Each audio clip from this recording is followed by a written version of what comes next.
Let's just go back to that first test where you ran out in Durban and you just see literally a sea of red. I think that's the moment it really sunk in. They sang, they screamed, they shouted, the noise levels were unbelievable. We could see, we're in for something different today. It was so massively intimidating. I don't always think everybody, even the spectators understand how big it is. But for us as players, you got the sort of the weight of the country on your shoulders, and that's how it feels. You have to be firing on all cylinders in all areas of the game. For us, it was probably a much more enjoyable victory than the World Cup final. You couldn't have written a better script, if you had to write it for a movie. For us, it was about legacy. You got one shot, you got to take it. In this Spirit of Rugby All Access Special Edition, Rugby Pass and the Famous Grouse, the official whiskey of the British and Irish Lions, look back at that historic British and Irish Lions tour to South Africa with two Springbok legends, John Smit and Pierre Spies.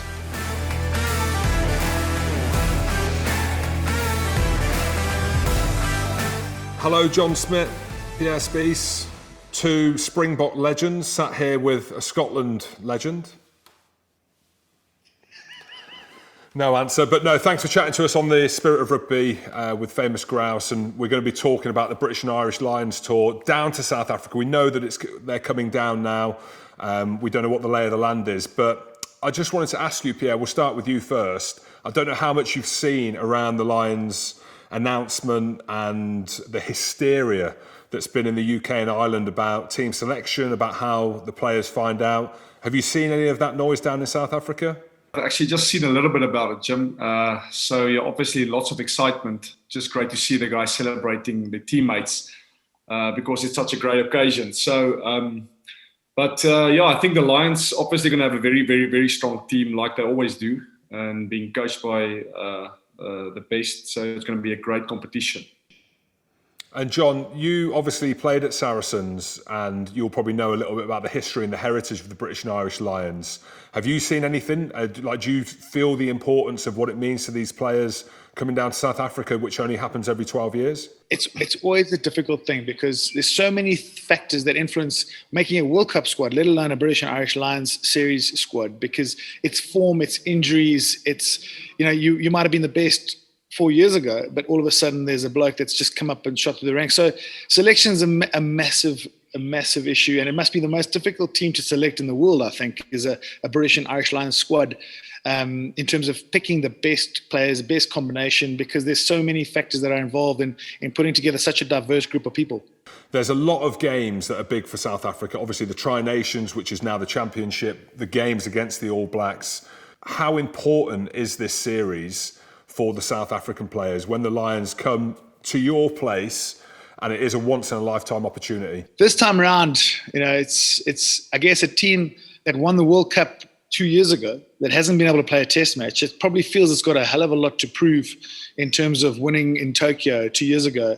So this really is an opportunity to get out there and actually prove what the squad is worth. It's a team selected from so many nations, the best of the best. And if I think back to 2009, that second test in Pretoria was probably the most intense physical test match I've ever played in my career. There is nothing that you could use as a benchmark for a team that wants to prove itself and show the world what it's worth than to play and succeed against a British and Irish Lions team. And this one that's been selected is a formidable team with some serious players. So it's going to be one hell of a series. Pierre, what's it like preparing to play the British and Irish Lions? Like, how do you prepare for the Lions? I know what you would have done. It would have been be bigger, be leaner, be more ripped. But is the physical part to playing the British and Irish Lions, is that the number one focal point? We came off a Super Rugby season and we started preparing for that. So immediately we came off with, obviously a lot of confidence as from the Bulls team, bringing that into the Springbok setup. And then it's all about management, management of the injuries and then maintaining the fitness and then gelling as a team. That was a big thing that we actually spent a lot of focus on. And then physically, the guys were there. But it's about getting on the same page mentally and then pitching up on the day. So, we were spot on. So there was an amazing team atmosphere. There was a great team spirit. And we had a lot of momentum going into that season. So we were looking forward to it, and it played out, the way we wanted. Was it a natural thing to bring everyone together? We were probably a little bit more fortunate in that time. I mean, we'd been together probably 6 years. We started off with Jake in 2004, and by 2009, we'd sort of had a squad that had become a family over a 6-year period. There is no team that I've ever played that is more desperate to succeed than the British Irish Lions. They get together, they do. It's a lot more difficult for them, I guess. They've come from bashing each other up in the Six Nations, and now all of a sudden they've got to be as one. But the desperation for a result and for success from the Lions team is at a level that I never really expected before. We really overplayed the importance, the urgency, and what was going to come our way from this red wave that it was landing in South Africa. So it was easy for us to connect as a group because we were already a family. The difficulty and the important part for us was to understand the threat that was coming and how prepared we had to be, and that we couldn't just get a fright in the first test. We had to start fast. We had to get in there, and we had to understand the kind of intensity that was coming our way. We're talking about the spirit of rugby here. Nothing embodies that more than the fans and the support outside, but also inside the stadium. You mentioned it around the sea of red, and let's just go back to that first test where you run out in Durban and you just see literally a sea of red. We were looking forward to the match because we, went into the series quite confident, and obviously we're playing on home turf. So we were like, listen, all right, bring it on. We've got our fans waiting for you. But as we come out of the locker rooms, you see there's almost more Lions supporters than the Springbok. So all of a sudden you understand the size of the occasion, and then the weight behind the team. There's this mass of red supporters behind this Lions team, and it's like it's not going to be as easy as you actually thought it's going to be. It's going to be a fight until the very last. They're in full force, and they've got very loud voices. I don't know what you guys do in the UK to amplify their voices, but they were supporting the guys full on. John, as captain, running out to that, I'm sure you would have spoken many times about the fans being at home and the emotion around that. When you run out and you're leading the charge there, what are you thinking when you see this sea of red? There was this energy, and we are terrible. Saffers can't sing at all. I mean, the best we could do is Shoshaloza.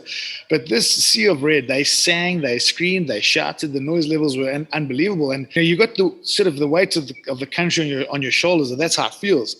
And then all of a sudden, you run out expecting your people to sort of say, don't worry, Smitty, it's going to be okay, we're here for you. And there's the sea of red who literally... if they could, would sort of, throw an orange and hit you on the head if they could, So it is one of the most unique experiences I think anyone could ever experience. And it's something that I don't think that you could replicate. And the best way to quieten or dampen a crowd is by getting out the blocks quickly, which is what you did after 5 minutes. The dream start, a move that was pre-planned. So I hear, so I see. Sharks. Is that right? Yeah, it was one of our players was obviously called the Sharks. All our players were named after the franchises, and this Sharks one was probably the easiest one. It was a good scrum, right shoulder, getting over the gain line with our inside centre, and then send the sort of fattest kid in the pack, which was me at the time, as the third phase. So I must be honest, it was delightful to not run into the biggest of walls, but I think that was purely because the first blow was the scrum. We were expected to take strain, and we got the advantage there early on. It was a strange feeling because you normally, especially as a front row, you sort of want to celebrate tries, but it was too early to get too excited. It was the start we wanted, but I was just so nervous to get back and get going again because I knew that it was way too much time to be able to over-celebrate from such an early stage of the test match. Yeah, absolutely. And Pierre, another area of the game, having played against South Africa, and trying to target a space, do you go next to Victor or do you go next to Bakis Botha, or do you target Pierre Spies? Because either way, you're damned if you do, you're damned if you don't. But the line-out dominance as well, which again would have been a huge part in the British and Irish Lions armoury, but more specifically was an area of strength for you guys, obviously. Yeah, I mean, but you have to be firing on all cylinders in all areas of the game. So, when we had such dominance in the scrum, it gave us huge confidence But still you can win one area of the game and then suffer in another. So it was very important for us to continue to focus on our line-out aspect. And we were, like I said, we took a lot of confidence from the Super Rugby and also the Springbok team that has been playing together for so many years. As a forward pack, our lineouts was a great weapon for us. So with Victor and Bakkies and John Smith, we were a great unit. So we wanted to put pressure on the guys in our lineouts, and we knew we could. So John, around the 64th minute, the experience or the injury that you picked up took hold and you went off. Was that a tactical substitution or was it an injury? I did at about 60. I thought we'd done enough, and that was a mistake from our side. So having gotten subbed and sort of things started to turn. Rugby is an incredible game, and it's only really about one thing: one team trying to keep momentum, gain momentum, and have it for as long as possible. And we were starting to lose momentum. So yeah, there needed to be a few. I might have pushed the envelope a little bit to get myself back onto the field. Maybe I panicked a little bit. I certainly probably should have just stayed on and seen it through for the first test. But it was something that needed addressing quite urgently with 15 minutes to go. Yeah, and Pierre, for you, comfortable, a first test, so it seemed. Probably didn't feel that way, but I mean, with such a big build-up to it, and then you're in that test and you're winning quite comfortably, like how did it feel out there on the park? Like John said, the first 50 minutes was actually quite comfortable for us in many ways. Things were going according to plan almost. And then when we made the substitutions, all of a sudden, the game changed. And then again, that just shows you the level of the competition, because the Lions is such a great unit and they've been trained well, and they're all a bunch of quality players. They know how to play a game until the last minute. And they were fighting back, because there's a lot of pride to play for. When we finished the game, obviously very glad, but we knew, the second test is going to be a different story, because then all the nerves would have settled. The players have felt one another, and then Loftus is going to be a war zone. I mean, having watched it back and spoken to some of the lads who played in that test at Loftus in Pretoria, one of the best test matches we've ever seen, the physicality. What was it like to play in? Well, it's got to be one of my most memorable test matches. And, Pierre, remember, we knew they had a sniff and we knew they were going to come in quite confident. And so our whole plan was to start even faster, was to accelerate the pace. We spent time on placing ball further out, cleaning rucks. We just wanted Fourie to get that ball into the fly-off's hands all the time. And so all of that went absolutely out of the window when we lost Skulk in the first minutes. It's like we couldn't really get out of this lull of playing slow to try and get back to 15 men. And, I'm pretty sure Pierre remember, I got reasonably aggressive at halftime, and we sort of had to shake a few cages and really get the message across. We had to restart that test at halftime to refocus on how we wanted to play, and then make some changes to rejig things up and try and get ourselves the results in the second test. I can't tell you how much of a memorable roller coaster that was for me as a leader of that pack. Do you remember what you said at halftime, John? Do you remember anything that went down? It had a lot of F's in it, and it was pretty much wake the F up. Let's get back to the plan. This is where we are, and really about focusing in on 2 or 3 things that we do well. Get in the front foot, increase the pace, keep the ball, play territory. Those are the 3 things that win test matches, and we had to really focus on the basics of what we needed to do to get that result in the series. And Pierre, could you feel that intensity from the Lions, that desperation to win that second test, that they knew what was on the line? Yeah. Now, from the start of that test match, we could see, we're in for something different today. And then this is actually the amazing thing about sport, because really it is about how you finish, right? So everything is about, there's 80 minutes in this game, and things can happen in 5 minutes time. A game can be won. Literally, you can score 2 or 3 times in 5 minutes. So, and that's what makes this test series so amazing. Is you have the compilation of a team that is, both teams are very experienced. So you have all this talent, but also the experience that can actually guide you to a victory like that. And that's actually what happened with us in that second team. We had a strong bench coming on, guys making a massive impact in Heinrich Brosseau, and then also in Morné Steyn, which actually kicked the winning kick at the end. So, it was an immense test with so many moments, significant moments that really swung the game in different directions. And it was like a ping pong match up until the last minute when Morné Steyn kicked that last penalty. Pierre, at the end of the game, there was a lot of talking points. Obviously, such a close contest. Ronan O'Gara puts up the up and under, and we all know what happened. A penalty almost looked unkickable for all of us here on this side in the UK and Ireland. But what do you remember about that moment? I mean, it's an iconic moment in history now, but such a huge moment in the history of British and Irish Lions versus South Africa. Yeah, look, I mean, you couldn't have written a better script, if you had to write it for a movie. So, again, like I say, we knew Morné, could kick well, basically in any stadium, but especially in Loftus, this is his home stadium. When he had that penalty, we knew, listen, this is it, and he's got a great chance of kicking it. Obviously, he can still miss it, but it was the finish to a great game, and then obviously just the complete anticlimax for the Lions, the climax for us. That's the only way you probably want to win the most intense game ever, is to win it in the 80th plus minute with a penalty, and then the emotion, knowing even not just the match, but then the series was won. So huge emotion, and then the celebration, the guys jumping all over one another, and then it was just an amazing moment.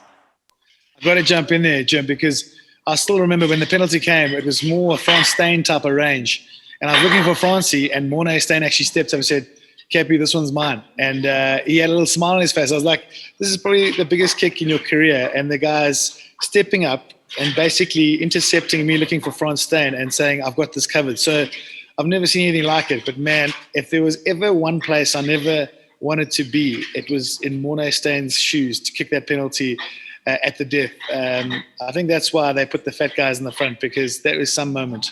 Mate, it goes over. I mean, you can barely watch it, and the celebration is massive because you know that the series is done. And so for us, it was probably a much more enjoyable victory than the World Cup final, because you're so relieved to win the World Cup final. But now we'd sort of come as a group, we were able to enjoy this, and that night was incredible. It was a long Contiki, a lot of cigars, and a lot of bad behavior for that entire Saturday night. So it was probably one of the best victories that we were able to enjoy as a group, purely because of just how big it was and the way. Pierre's right. I mean, there's no better way to win a test match is in the death with a kick like that. So probably the most enjoyable victory. So John, when we talk about the spirit of rugby, and you've been across that journey for a huge part of your life and had some monumental experiences, what does the spirit of rugby mean to you? For me, I think I learned about the spirit of rugby in my first experience for the British and Irish Lions in 1997. I played a couple of minutes against Dai Young, and it was the start of my career, and he came over to swap jerseys, and I couldn't, because I didn't know if I'd ever have another shot at the Sharks. Only for Jason Leonard to hear the story and come and hand his jersey to me and wish me luck for my career. And I'm thinking, this is a massive battle, and we've smashed each other up, and here's this chap literally wishing me well as the opposition. And that's when I realized rugby is a different sport to many others, and that there was a physical sort of element in a combat and a warlike scenario, but it was built around camaraderie and relationships. And that for me is what epitomized the spirit of rugby. The spirit of rugby in South Africa carries a powerful symbol of unity for the country. It brings us together, under one flag and under one purpose. And it really has played a huge role in our country. The spirit across the world, the spirit of rugby, really, the camaraderie thing and respect is for me the big thing, that comes out of rugby. The fact that you can be in such a huge battle and combat, and then, straight after every match, there is a camaraderie and a mutual respect of the game, and understanding of, what has just taken place and what is the bigger picture. So the sport is amazing, and that's why we must work hard to get more and more people involved in it. When you look at this British and Irish Lions team, John, I know you know a few of the guys really well, but who do you think embodies the spirit of rugby? There's loads of backstories. I know that you've been on the journey of someone like Jamie George, for example, but when you look at it, who do you look at with interest, and who sticks out as the spirit of rugby? Yeah, Jamie is going to be one of the guys that I look forward to watching the most, obviously because of the history and the friendship there. But for me, I really have to talk to Alun Jones and his story. How he's been able to manage his body because he plays a physical game of rugby and still be so good at his age. That really is what embodies the spirit of the British Irish Lions: is the tenacity, the toughness, and the sort of the gutsing it out. In terms of you looking at Alun Jones, and he's been a captain of a very successful Welsh team, and that for me is the right choice, the right captain, and a man that I think has got the respect of everyone around him, even his opposition. Sure. No, I believe Alun Jones really epitomizes that. The fact that his record is speaking for itself. He's got such a great record, and then he's got respect, of his own teammates and also the guys he used to play against. So the perfect guy to lead the team coming into a South Africa setup. That's going to be brutal also. But he was here back in 2009, and he can lead the guys strong in that sense.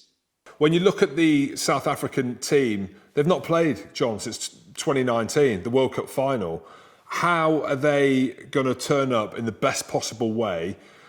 I'm not even going to say to put on a performance, because they definitely will. We know what it means. You guys have spoken about it.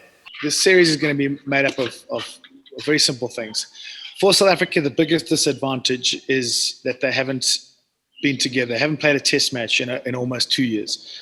I think the advantage is that they've probably still got that confidence lag from the 2019 World Cup. They're unbeaten. They haven't played. So there's a confidence amongst their group. So it'll be about, and Pierre said it, get your team going. It's a test match. South Africans don't need a hell of a lot to get them riled up. And this is a pretty big event. So I think that the sort of the not having taken the knocks is going to be a very, very, very minuscule effect on their demeanor of getting out of the blocks early as a big, brutal pack of forwards. If I was any team playing South Africa, I'd always know the one thing I'm going to get is a big pack of forwards that are pretty angry and are coming at you. And you've got to be able to handle that. If you were to give a message to the Lions players, John Smit, what would it be? Try not to make them angry before the first test. We were fortunate with the British press. They spoke up the British and Irish team, and they spoke us down, and they got us really worked up. And so my job was very easy that week before the first test. I didn't have to do a huge amount of motivating. I don't know what things will be like in terms of COVID bubbles and the opportunity you might have to speak to the Springbok players. What would you say to these lads that are about to embark on a once-in-a-lifetime opportunity to play the British and Irish Lions at home? I think the message really is that this is not a normal test match. This is not a normal series. This is something that happens every 12 years. And you won't get a chance. You won't get a second chance. And that message came out loud and clear to us by the 97 squad under Tash. And when we got that message, the impetus was massive. And so my message to them would be, you got one shot, you got to take it. Pierre, what would your message be to the lads if you get a chance to speak to Ebenezer Beth up against Mara Itoje, or any of the players with the battles that they're going to be facing? What would you say to them?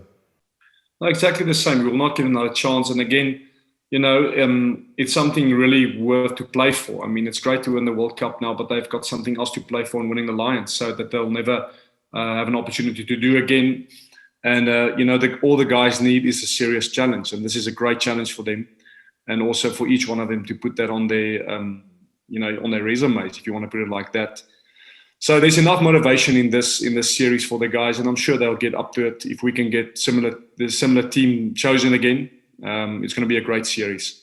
So John, retirement has taken all of us. Of course it has, of rugby, but Pierre's got an interesting backstory. I won't ruin it. I'll let you maybe tell the masses what he's doing and how impressed you are with his transition into the spiritual world. Yeah, you're right. It's a scary time, I think, this transition from being a rugby player or a sportsman, for that matter, into the real world. And there are many different ways of trying to transition. And I think Pierre's taken an unbelievable route.